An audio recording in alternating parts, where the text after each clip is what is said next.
Jopur e kaunti ma Kilifi opuonji kaka ginyalo dhi nyime kod pur e gwenge motuo kaka yo mar kedo kod lokruok mar chal kor lwasi. Jopur go wacho ni yo no dhi konyogi ahinya to e seche ma oro nitie. Kata kamano, jolony ma ochiwo puonj okwayo sirikal mondo chiw puonj ne jopur te ma pacho ka e yor neno ni giyudo keyo moromo.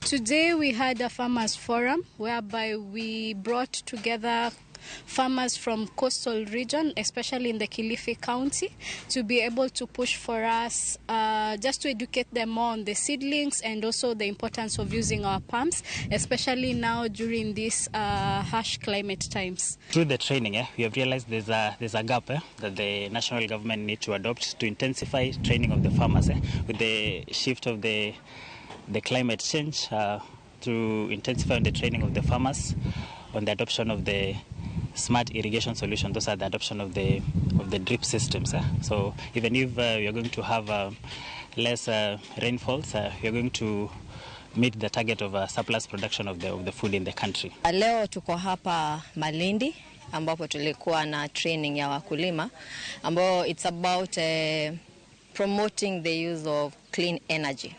So tumefanya hii hafla tukishirikiana na kampuni inaitwa Sanculture ambayo huwa wanauza solar pumps ama units kadhaa za solar.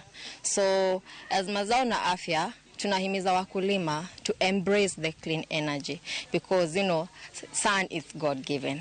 Kwa upande wa upimaji wa mchanga nilipata kuna uzuri vile kabla hujaanza kulima ama kama umeamua kulima mmea gani, ukipima mchanga ndio utakuwa una ule kujua kwamba mchanga wangu unastahili kuongezwa kama ni madini gani kulingana na ule mmea ambao utakuwa umepanga kulima.